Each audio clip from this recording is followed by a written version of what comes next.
Hello everyone, this is part 30 of What If Naruto Was the Child of the Moon in Percy Jackson, and I hope you guys enjoy this video and to like, to subscribe, and check out the playlist, to see more comment down below. Now let's start the intro. They call me a god. They call me a god. They call me a god. It was a sweltering day in the Triple G ranch. The demigods were taken on a tour around the ranch, even if they did not need that at the moment so that they won't offend their new host. Among the demigods was Nico D'Angelo, who had been missing since the events last winter. After a bit of catching up and a lot of convincing, Nico was finally able to see the truth and, at the moment, is not currently hostile to the group from Camp Half-Blood. Currently, we find Geryon's choo-choo train overlooking a pen filled with an all-too-familiar bed of massive scorpions. Annabeth's eyes widened. She pointed to the distance and said, "Wait. Those are." Everyone looked in the direction she was pointing at. They both had shocked expressions on their faces. "What are the odds?" was all Naruto's dumbfounded comment. "I never thought I would see those again," Grover said, with a bit of fear in his voice. After stumbling around all night, as those monsters chased them, he would never forget what they looked like. "Big scary scorpions again," Tyson pointed out. "I see you already encountered my prized scorpions." Geryon noticed the look of recognition on the others' faces minus Nico, who was looking at them like they were sharing an inside joke. Your demigods," Geryon thought aloud. "I remember shipping out some scorpions to a Camp Half-Blood. If you're familiar with that place." He didn't get to finish his sentence as Percy spoke up. "I knew your ranch sounded familiar." He remembered his encounter with the crates in the sword arena, and the words printed on them. "Do you know anyone by the name Quintus?" The enthusiasm drained from Geryon's face. "Quintus, huh? Yes. Never heard of him." His tone was a tone of finality. He made it clear that he didn't want to talk about it anymore like it was some sort of sore subject. He drove and moved onto another section of the ranch. This part of the tour, everyone was not looking forward to. As they got closer, their sense of smell was assaulted by a really bad odor. Think of that dumpster at the back of your local Walmart or the piece of roadkill that had started to grow maggots. This was worse. I couldn't imagine what this would have smelled like to those with an enhanced sense of smell. They were passing by the banks of a river, which Percy was surprised did not look as polluted with how close it was to the body of water. Next to the river shore was a large horse corral that stretched out to the size of a football field. The closer they get, the stronger the putrid smell became. And the closer they had gotten, they began to understand why. About 100 horses were milling around, but really, they did not seem like they were walking. The offensive smell was coming from the poop that reached up to half of the horses' feet, so they looked like they were wading through the river rather than walking. "These right here are my prized stables," Geryon introduced. "Well, they actually belong to Eagers, but we watch over them for a small fee." "Lots of poop," Tyson commented. "What happened here?" Nico gagged. "He's too cheap to have the stables cleaned," Eurytion grunted at the back of the train. Even he was awakened by the smells. "Quiet," the boss of the ranch snapped. "Fine. I admit that they are challenging to clean. And maybe I get a little nauseous when the wind blows the wrong way, but at the end of the day, I still get paid. How can you think of money when the animals are living in these conditions?" Annabeth asked. "Look here, lady. Y'all startin' to get on my nerves," Geryon said. "I keep telling you. They're just animals. The clients pay well for them." Clients. That got Naruto's attention. If they knew the condition they were in, they would demand to pay a lot less than they have been paying. "What they won't know won't kill them, kid. Unless they piss off the horses," he muttered that last part to himself. "Besides, these horses are in demand. You don't know how many people will pay for a flesh-eating horse." "You're a monster," Annabeth yelled, which the three bodies man wasn't too happy about. "What gave it away, lady?" Geryon deadpanned. When it comes to his appearance, he was really sensitive. "Was it the three bodies?" No, Naruto clarified. "What she meant was the way you treat these animals is inhumane, making you a monster." "Right." Geryon rolled his eyes, not really convinced. "Look, I am a businessman, and these animals are mere commodities that I trade for sweet gold." Nico sighed. He had been delayed in this ranch long enough. He will not allow any more distractions to keep him away from his mission. He exited the train. Eurytion took this as a cue to get off as well. The immortal demigod didn't look as sleepy as he made it out to be. The son of Hades stormed to the boss of the ranch, making Eurytion heft his club. This didn't deter Nico. He still said what he had to say. Look, I appreciate you guys coming after me, he told the questers first. And even though Bianca is still alive, it is my duty as a son of Hades to track down this soul that has escaped death for millennia. He then walked over to the front and said, you and I had a deal, Geryon. My guide told me that you would be able to help me. Guide? Naruto asked, remembering what Bianca had told him. Is this some kind of spirit that has been leading you on since you left camp? How did you know? Nico asked, surprised that the shinobi would guess right. I supposed Bianca would have told you, huh? Naruto nodded. Speaking of spirit, where is he? Geryon interjected. Nico looked uneasy. He's around here somewhere, I'm sure. It's just hard for him to reform in broad daylight. I'm sure Minos disappears when things get, how do you say it, difficult, Geryon smiled. Difficult. Naruto narrowed his eyes. What do you mean difficult? Son of Artemis, Geryon gave Naruto a look that was full of greed. Scratch that, can I call you Naruto instead? Yeah, sure whatever works, the blonde rolled his eyes at the change in subject. You see, Naruto, I have been given a really good business deal. Luke Castellan is offering very good money for half-bloods. Especially powerful half-bloods, he rubbed his hands together. I'm sure if he learns about the lot of you, he might pay me very, very well. I can just imagine how much he would offer for you, Mr. D'Angelo. I knew it, you're working for Kronos' army. Percy snapped. Eurytion hefted his club at the first signs of aggression. I wouldn't call it that, the boss said, with mock hurt on his face. I would call it a partnership. I am a businessman after all. Now, my trusty second-hand man, restrain them. Eurytion sent his employer an you out of your mind look, but still stepped forward to do his job. Naruto stepped forward as well, ready for a fight to get out of the ranch. Right behind him, Percy was ready to back him up, his pen already in hand. Annabeth, though, was racking her brain for a way out of here without a fight. Before things could escalate, she yelled. Wait. Everyone relaxed and looked at her oddly, even her teammates.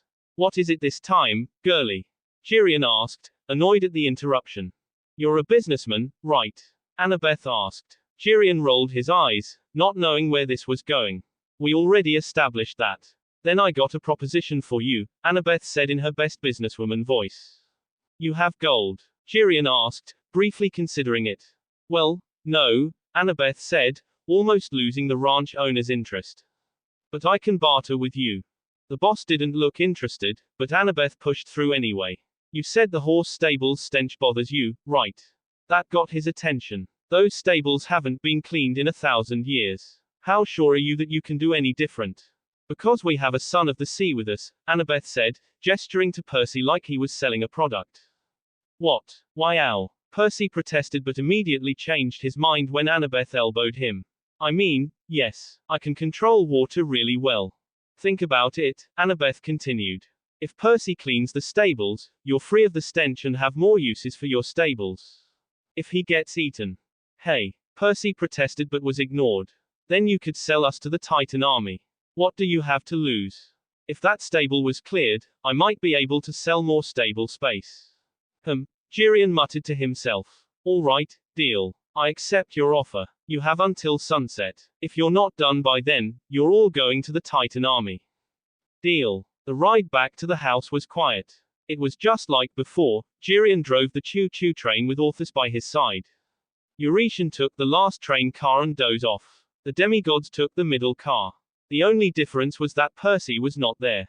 That was quick thinking there, Annabeth. Naruto praised the daughter of the wisdom goddess. Annabeth smiled, a tinge of pink appearing on her cheeks. Thanks, I'm just glad we can get out of here without much of a fight. She sighed tiredly and leaned her head on Naruto's shoulder. You don't mind if do this right? Not at all, Naruto smiled. I'm worried about camp. Do you think Luke found Ariadne's string yet? Annabeth asked. Not likely, Naruto answered. He's just as lost as we are.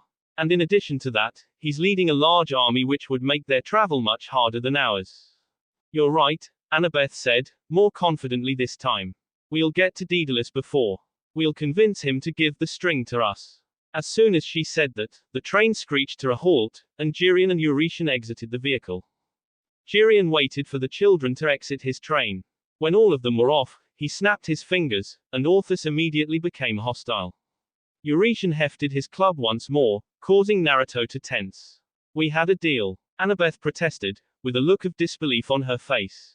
Sorry, girlie, Geryon shrugged, which looked like a wave with his 3 torsos. I thought about your offer once more and decided that Luke Castellan's proposition brings me much more profit. You fiend, Grover cried out. I'll go call Percy. The satyr stepped back to run towards his best friend, but the moment he did, Orthus looked ready to pounce. I wouldn't do that if I were you, Geryon wiggled his finger at the satyr. You do that, and you might just become goat meat. Remember satyr, I won't be able to sell you, so you might just become a treat for Orthus. The two-headed dog bared his fangs. Grover hesitated. I'm glad we understand each other, Geryon grinned savagely. This is the best deal I've gotten in millennia. I get my stables clean, and I get heaps of gold for you demigods. Only because you double-crossed us, you sick FCK. Naruto gritted his teeth. Now, there's no need to use that language on me, Geryon reprimanded the boy. It's your fault for not letting swear on the river Styx. Annabeth slapped her own forehead. She looked at her friends with remorse. I'm sorry guys. This is my fault. Don't beat yourself up over it, Naruto consoled his friend. We'll still get out of this. He looked back at his friends. Because I will never let my friends die. With Percy. Why do I have to get stuck with the dirty work? Percy sulked to himself as he stared at the knee-deep muck in the stables. Percy was once again reminded that these were not normal horses as they were eyeing him like a piece of meat, instead of grazing on grass, not that they could do that with all the poop. I don't suppose you guys know how to clean your house? The son of Poseidon asked. Come inside. We will show you, the horses answered in the teen's head. No, thanks, he shook his head. No other way around it, he had to use the water from the river. He turned in the direction of the body of water and began to make his way there. As he neared the body of water, there was someone waiting for him at the banks of the river. She looked like a normal teenager, except for bits of river grass braided on her long, brown hair. I know what you're thinking, she didn't even greet the teen. You look like a normal human, was what Percy said. Duh, we can look like a normal human if we want to. The girl rolled her eyes. Why was it you that came here? I heard there was the son of Artemis here, but no, I'm stuck here with an ignorant sea boy, not that I'm going to let him use my river either. Percy ignored the jab at him. He was already used to all the nature spirits going gaga on his adoptive brother, but it was then that the Naiad's words hit him. You know what I came here to do. You're not the first to come to ask me a favor, and he was so much better looking than you are. There she was again. I can't believe I let myself get sweet-talked into helping him. Worst mistake I've ever made. Do you have any idea what the horse manure would do to my ecosystem? I'm not a sewage treatment plant. My fish will die. I'll never get much out of my plants. I'll be sick for years. No thank you. But, my friends, Percy pressed. No, that's not my problem. I'm not going to let anyone ruin my river ever again. She was resolute with her decision. All right, you win, Percy said. I said wait, what did you say? The son of the sea god's response surprised the Naiad. Really?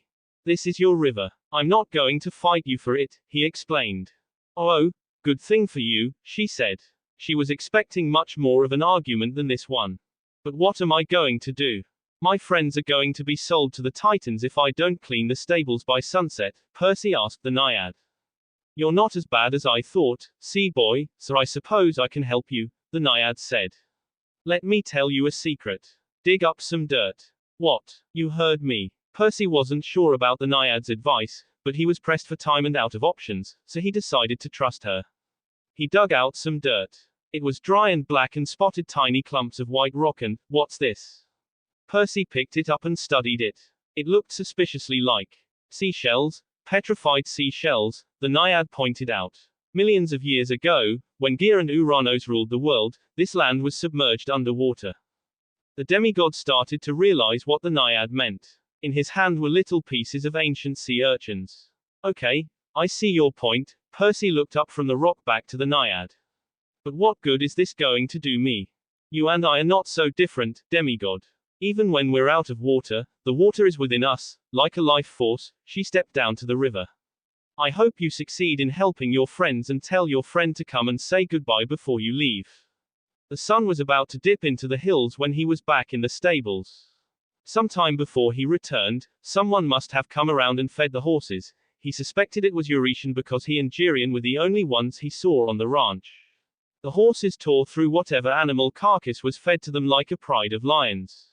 This, if it were possible, made the stables even more disgusting.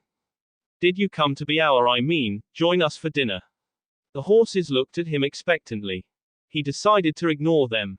He was in a pinch. He was denied the use of the river, and now, he was left with no way to clean the river. Out of frustration, he threw the rock into the poop. He was about to leave to regroup with his friends when he heard something fizz. It was like a balloon that had a leak. He looked towards the direction where he threw the rock, which should have been impossible if not for the tiny water spout. No way, he said, dumbfounded at what he had done. He walked closer to the fence, and spoke, "Get bigger." To his surprise, the water shot 3 feet into the air. A few curious horses stuck their tongue out to the water and immediately recoiled at the taste. Yuck. Salty. They complained. Not understanding how it happened, Percy just shrugged. He continued digging shells out of the soil and threw them at various areas of the stables. Wherever he threw them, water shot out of the poop. The horses whinnied in panic. Stop. Horses don't like baths. More. He yelled. He felt a tugging sensation in his gut. At the same time, the waterspouts exploded like crazy. The horses panicked around the stables as geysers spread out in various directions. Gradually, the poop started to melt like ice next to a flame. The sight was exhilarating for a son of the sea. In the middle of nowhere, far from the ocean, he brought the salt water here. The tugging sensation was more painful than before now. Water was everywhere, and the horses were begging him to stop. The horses were drenched and slipping in the mud. The next alarming thing was trickles of water started to stream out of the stables and lead to the river. His eyes widened. Stop. He yelled. To his horror, nothing happened. The pain only built up in his gut. If he didn't do anything soon, he would be defeating his purpose of looking for another way to clean the poop. He concentrated. He thought of the sea. He drew on the power of his father that was within him. His eyes shot open. Stop. That certainly seemed to do the trick. The geysers shut down. Percy collapsed to his knees, reeling from the effort. He raised his head to see the aftermath of his little project. A clean stable stood in front of him, albeit with wet salty mud and around 50 horses that gleamed in the light of the setting sun. Percy sighed in relief. He had completed his task, but his demigod intuition was pinging like crazy. Something was telling him that something had absolutely gone wrong. Boom. An explosion rocked the ranch as another of Naruto's attacks had connected. It was a light show with chakra that he was expending in the fight, but the most frustrating thing, this particular monster was so persistent. Don't get me wrong, Naruto's attacks were hitting true, every single time. It's just that every time his attacks had connected, Geryon would just shrug it off and regenerate. Every single time. Boy, what the hell am I paying you for? Geryon barked to his second in command. Come and help me get rid of this boy. Do it yourself, Eurytion said as he lounged around a porch. Naruto almost lost his footing with what he heard. It is the most un-Ares-like thing to come from a child of Ares. He would never dream of Claris or any of her siblings saying such things. It was just unheard of. Why I outer? Naruto capitalized on Geryon's distraction. He appeared right in front of him and delivered a Rasengan straight to his gut. The latter flew back screaming in pain at the intense burning sensation that the jutsu inflicted on him. Seeing that his attack momentarily incapacitated the monster, he immediately rushed off to his friend's side and moved to free them. He won't die the conventional way, Annabeth told him as he moved to cut her restraints. I've been stabbing him and throwing jutsu at him for hours, Naruto gritted his teeth in frustration. How else am I going to kill him? Very good question, son of Artemis. Geryon said as he walked back to the battlefield, his wounds once again healed. For you see, I have 3 hearts. The perfect backup system, don't you think? Seeing the frustration in his opponent's eyes, he let out a chuckle and turned to the lazy son of Ares. You're really not going to move a muscle. I'll deal with you once the children are dealt with. He turned back to Naruto and smirked. It's futile to try and fight me. Why don't you just give up? If there's one thing you should know about me, Naruto rushed forward and met Geryon once again. I never ever give up. Naruto was a blur as he attacked from all directions. Every stab and slice was doing damage but not the lethal damage that he needed. Hold still, will ya? Geryon growled as he tried to swipe at the blonde, though his efforts were futile. Now why would I do that? Naruto appeared in front of him virtually unguarded.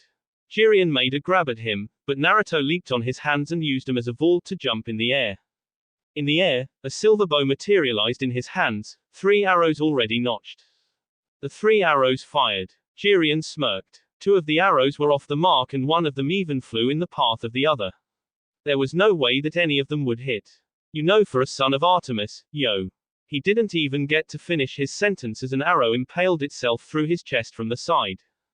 Naruto landed on the ground with such grace that his audience did a double take. It was like they were watching Lady Artemis herself. The smugness was wiped from Geryon's face. Impossible, the shot. Maybe you shouldn't have been so overconfident, was Naruto's cold reply. He watched with the same expression as the slain monster collapsed to his knees, his face turning a sickly shade of green. Geryon's form broke and began crumbling into sand, leaving only his cooking aprons and a pair of oversized aprons. He looked up to the sky and stared at the moon that was beginning to climb to the sky. Car-san, are you watching? The moon seemed to glow brightly in response. Naruto returned it with a grin. At that moment, his friends swarmed him. Naruto, that was great, Annabeth praised. You're like her, Grover said with so much awe that he was practically swooning. Yay for Naruto. Tyson clapped. Nico stood on the porch watching the scene. Before that ghost had found him, he would have acted like his usual jovial self, but now he had changed. A pang of guilt washed over him. If Bianca really was alive, then she wouldn't really want to see him like this. We're not done yet, Naruto looked at Eurytion warily. Sensing the eyes on him, the son of Ares sat up, his cowboy hat falling to his lap. Relax, he held up his hands in surrender. I won't fight. I owe you one though. Geryon always sends me to do his dirty work. I'm just glad that he's gone. Everyone relaxed. So, what are you gonna do now? Naruto asked. For years, I only tended the cows and fought Geryon's fights. Now, I don't know what to do. Maybe you could change things around here. Grover offered. Eurytion studied the goat. How? For starters, be nice to the animals, stop selling them for food. And more importantly, don't deal with the Titans, Annabeth suggested. The immortal son of Ares thought for a moment. That would be all right, I guess. Say, how long will it take for Geryon to reform? Naruto asked. Couple 100 years maybe, he guessed. That will give you time to get the animals on your side, the blonde said. And when Geryon reforms, the animals will be on your side, while he works for you for a change. Now that's something I can live with, the cowherd grinned. Naruto, Annabeth, everyone. Percy came running to them with worry written on his face. Everyone turned to him. Yo Percy, Naruto greeted. I take it you cleaned the stables. Yes, Percy nodded. But what about you? Are you okay? What happened to Geryon? He's gone, Naruto answered with a grin. Percy exhaled. That's a relief. He noticed Nico on the side watching them. What about you? What will you do now? I don't know, Nico's voice faltered. Do you still not trust us? Naruto asked. Nico didn't answer, but his expression betrayed him. If you don't believe us, do you want to talk to her? Hope washed over the young boy's features. I. Naruto tossed him a golden drachma. All we need is some water. We have a hose out back, Eurytion offered. Okay, Nico relented. Nico gulped as Eurytion turned on the faucet and sprayed the water in the air. After hearing the first hearing of Bianca's death, he immediately believed the words. He felt her soul leave her body. And without anyone else to tell him otherwise, he immediately believed the voice. He acted entirely on impulse. Now, he will finally talk to Bianca after everything he did. Will she still accept him? Will she be mad? What would she think of what he's become? Naruto placed a hand on his shoulder, allowing him to gather the confidence. He started to chant, "O Iris, goddess of the rainbow. Accept my offering. Show me Bianca D'Angelo. I apologize for the wait. I was swamped as soon as school started. I'll try not to take longer for the next chapter. The mist shimmered as the rays of the setting sun shone over the orange skyline. Nico shivered. The moon was coming out in an hour or two. You okay? Naruto asked as they waited. It's just Minos would be coming soon, he said. He wouldn't want it when I don't listen to him. It will be fine, Percy patted the kid on his shoulder. You're with us now. Everything will be all right. Not long after, an image appeared. True enough, Bianca D'Angelo appeared, like a monitor displaying what the mortals dubbed a video call. Nico watched with wide eyes. For months, he had been led on by a ghost. He had been lied to and deceived. But now, after months of chasing around the spirit of his supposedly dead sister, he felt relief and also shame. Relief poured over him for seeing his sister alive and well in camp, training, and shame because he should have trusted in Naruto to keep her safe in her first quest outside the camp. At first, Bianca did not notice the image of Nico and his friends, but when she stopped for a break, she turned and saw everyone. Nico, she called out to Mist Window. BB Bianca, Nico managed to say. He was starting to get emotional, but he stopped himself from crying save from a lone tear that flowed down his cheek. It really is you. I've been trying to contact your spirit for months now, but you're not dead. I know, Nico. His sister reached out to cup the kid's cheek, almost forgetting that she was talking to an iris message. I dreamt about what you had been doing. I was so when I found out you disappeared in camp. I'm sorry, Bianca, truly, Nico couldn't hold in his tears now. I should have trusted you. I shouldn't have believed Minos's lies. I should have known you would come back to camp. Shush, there, Bianca comforted her little brother. It's okay now. What's important is that Naruto and the others were able to find you. They'll bring you home in no time. Nico rubbed his eyes dry of the tears and returned his gaze back to the with a cheerful smile despite his puffy eyes. I can't wait to see you in person. I missed you. Bianca returned the smile. I missed you too. I have to go. Sensei's about to resume the session. Remember, I love you no matter how annoying you can get. Hey, Nico protested with a mock pout on his lips. You're the annoying one. The two siblings shared a laugh, the two of them missing their small arguments. I have to go now, bye. With that, Apollo's journey on the horizon had finally concluded for the day, thus replacing the orange skyline with a backdrop of stars that shimmered in the night sky and marking the beginning of the moon chariot's daily cycle. With the sun's disappearance from the sky, the winds started to pick up. They were not the gale force winds of an upcoming storm. It was more of the creepy and ominous type. Nico knew the reason for this. One spirit decided to make an appearance. And it was at that moment that everyone, including the cowherd, drew their blades, ready to fight the intruder. Master, I hope you are well. Minos bowed to the son of Hades. You. Nico growled. You lied to me. The spirit had the gall to look offended.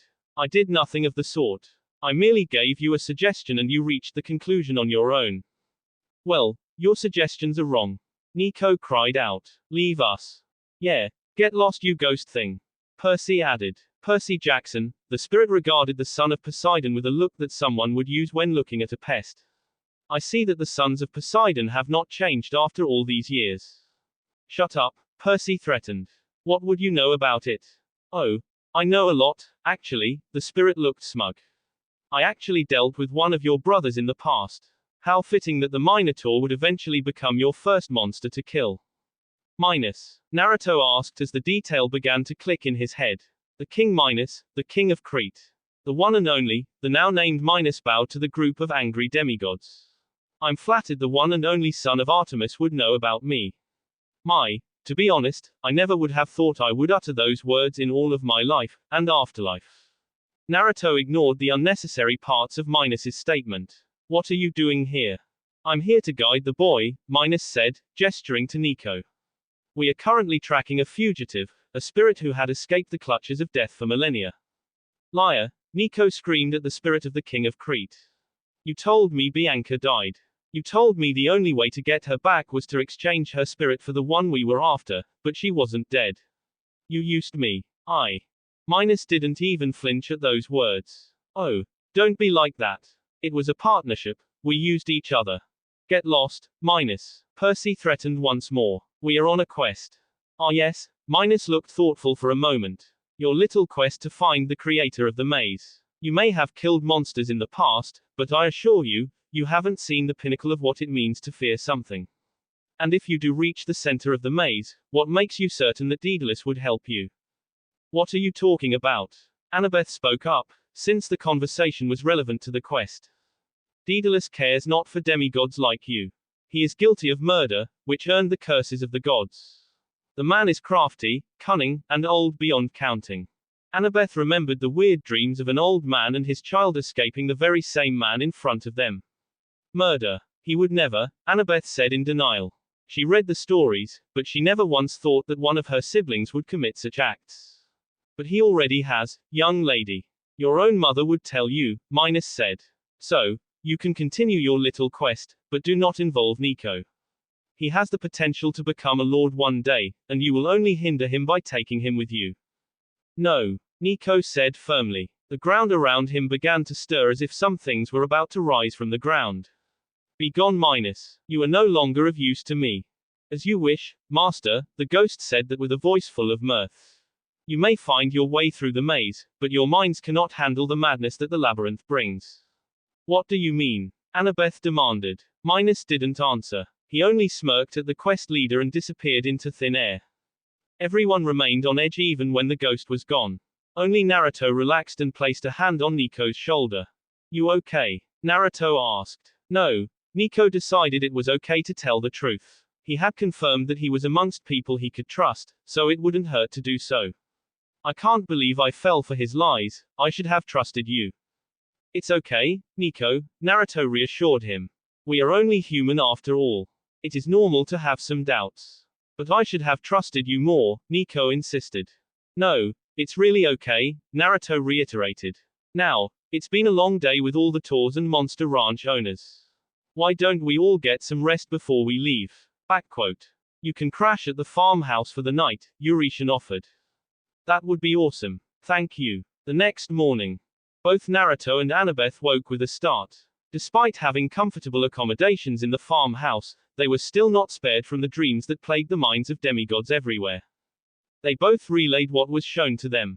Needless to say, that ruined their breakfast. How couldn't it? You were just told that Luke and his crew had taken the camp out of Tartarus and that the ghost's accusations were actually true if you believed the visions.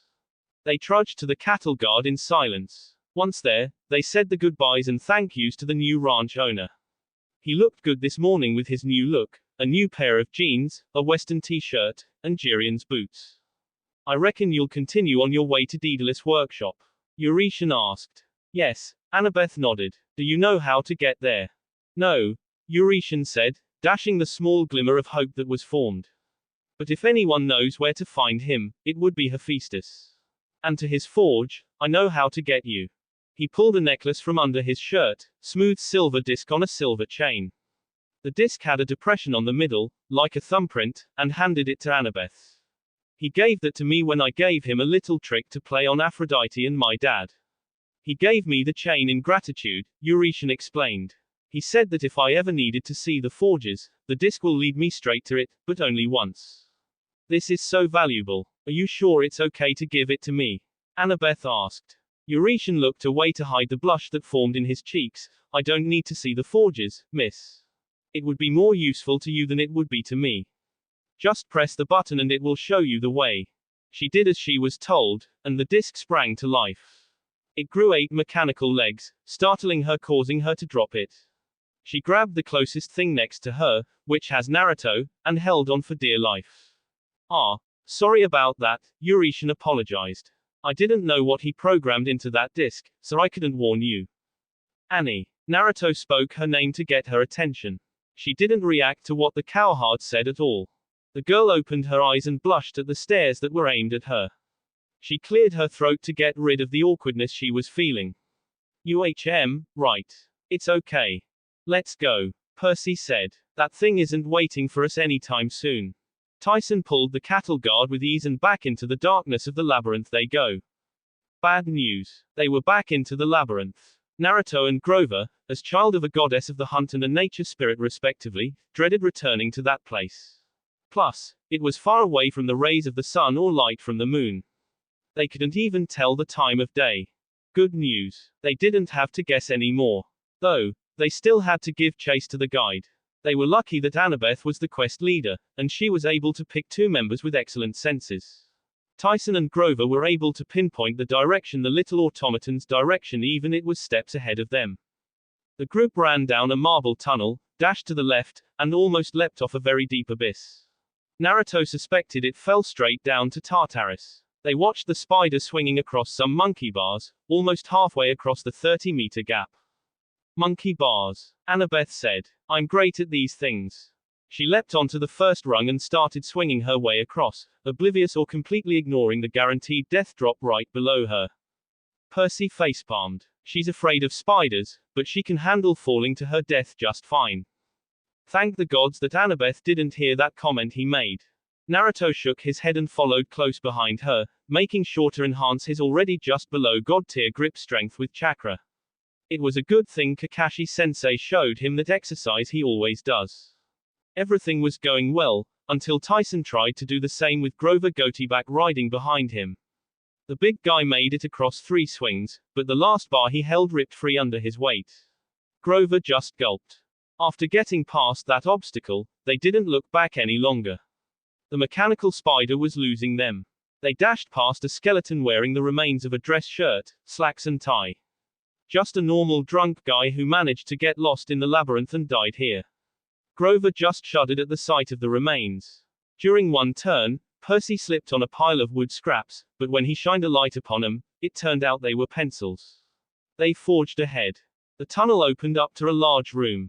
In contrast to the dark hallways they had been accustomed to, this room was blazing with light.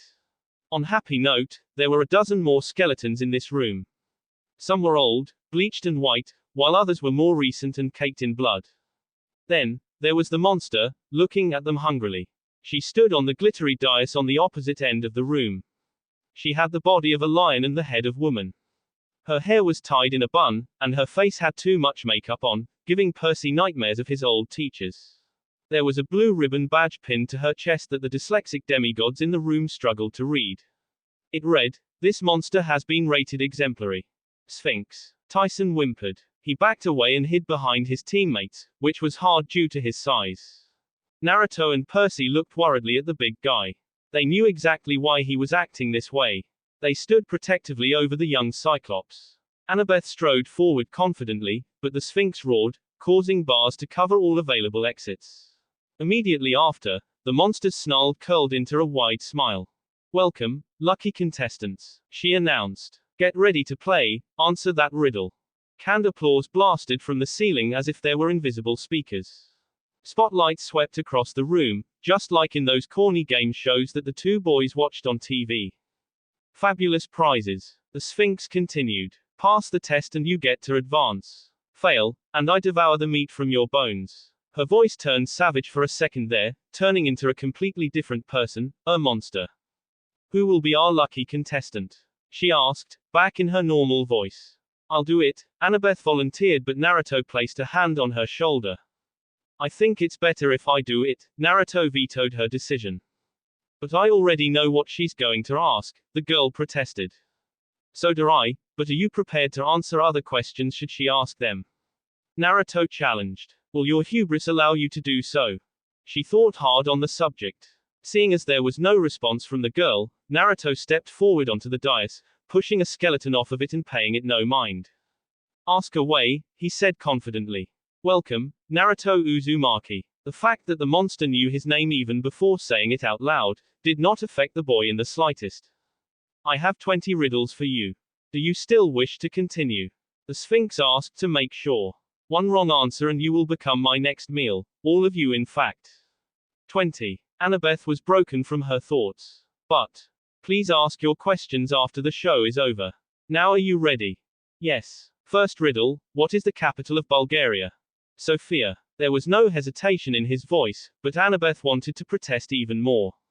Grover and Percy just held her back. Correct. Please mark your answers clearly on the test sheet with a number 2 pencil. A test booklet appeared on the podium in front of him, along with perfectly sharpened pencils. Make sure to bubble each answer clearly and stay inside the circle. If you have to erase your answers completely or the machine won't read it.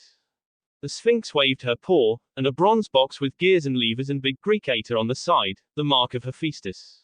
Percy shuddered. This was sounding more and more like a standard school test. If there was one thing that scared him, it was this one. Next question, what is the square root of 16? The Sphinx continued. Plus or minus 4. Naruto answered. I'll give you extra points for that one. Most people would just answer 4. Now, who is the principal author of the Declaration of Independence? 20 questions later. You are doing well so far, the Sphinx said. Now on to the last question. I'm ready, Naruto said. How far will a football reach if you kick it at a velocity of 25 meters per second at a 45-degree angle? Naruto thought for a second, doing the calculations in his mind. He marked his answer on his text booklet. After submitting it to the Sphinx, the monster spoke. I would be disappointed that I don't get to eat dinner today, but you have impressed me so much that I don't feel that bad. Thanks, I guess. Naruto rubbed the back of his head. At the back of his mind, he thanked himself for taking academics in this world seriously, of course with the help of hundreds of shadow clones. Wait, Annabeth interjected. What happened to the original riddles, the one about man? Oh, that riddle had so much publicity that I didn't get a meal for quite some time, the Sphinx chuckled. So, I decided to revamp my riddles, as the kids would say. After I did that, look how much food I had gotten. You don't know how much education kids these days need. Annabeth seemed insulted. But riddles are supposed to make you think. The answers are not supposed to be straightforward. This whole test is. Annabeth, Naruto whispered, causing the girl to stop her tirade. Hubris, he mouthed. What was that? The Sphinx prodded further since the girl stopped mid-sentence. This test is okay, I guess, Annabeth reluctantly said. I'm glad we see eye to eye, the monster grinned. Now then, Mr. Uzumaki, the Sphinx turned to Naruto. Accept this ribbon. He was handed a blue ribbon similar to the one on the ancient monster's chest.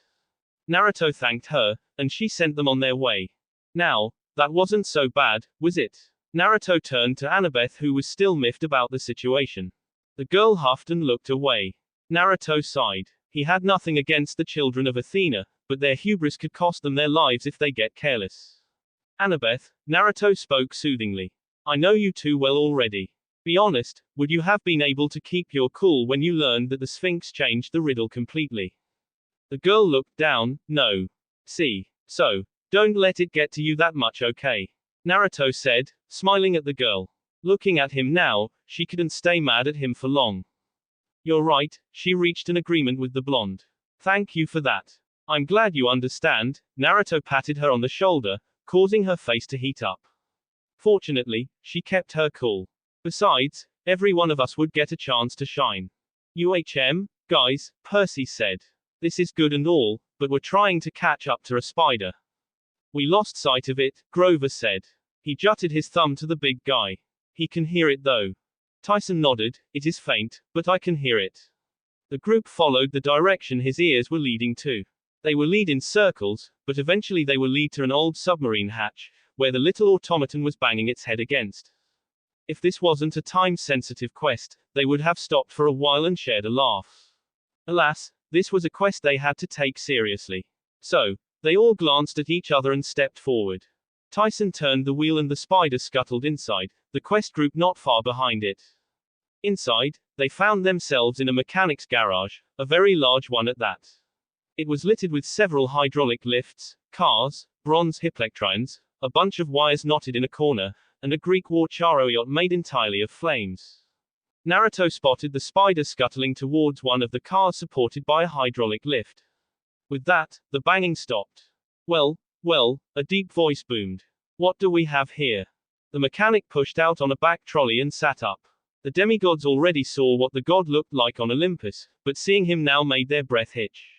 It was like they were looking at a completely different persona. He has crimson red hair now, and bandages covering his face, save for a lone crimson eye. He wore a jumpsuit smeared with oil and grime, but the zipper in the middle was open, revealing a muscular chest and a toned abdomen. His feet remained the same as they remembered, as there was still the metal brace on his left leg, creaking as he stood up. Lord Hephaestus? Annabeth asked, unsure of who was in front of them. Yes, the one and only, he answered simply. And you? He narrowed his eyes. I didn't make you, did I? Ah. No, sir, the quest leader answered for the group. Good. The smith glowered. Shoddy workmanship. Half-bloods, I see. Could be automatons, of course, but probably not. He stood up and walked over to a coffee table that looked so out of place in this workshop. On top of it was some food that looked even more out of place. It was some pastries and a cup of coffee. He picked up the cup of coffee and took a sip. Putting the cup down, he noticed the demigods staring at him. What? He asked. Is there something on my face? Did you do something to your face? Percy asked rudely, earning elbows from two of his friends. His father was right. Like the sea, he did not want to be restrained, much less show respect to those he felt did not deserve it. Fortunately, the god in front of him did not take this as an insult, as he just looked surprised for a moment, like he only noticed his appearance at the moment. Oh, I see, this. He looked at himself. This is a little makeover, as Aphrodite has called it. Unfortunately, Apollo is still working on the leg. Wait. Grover waved his hands in the air to stop the conversation so he could clarify. Aphrodite, your wife, the one who spent thousands of years in an affair with your brother. Look, Satyr, I'm not sure who made you, but he did a shitty job with your hearing if you didn't hear that the first time around, Hephaestus said grumpily, needing to repeat himself. Hephaestus-sama, forgive him asking you to repeat yourself, Naruto pleaded.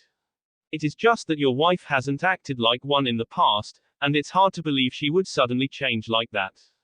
You have a point, the smith god rubbed his chin in thought. So what brings you here? Surely, it's not to gawk at my face.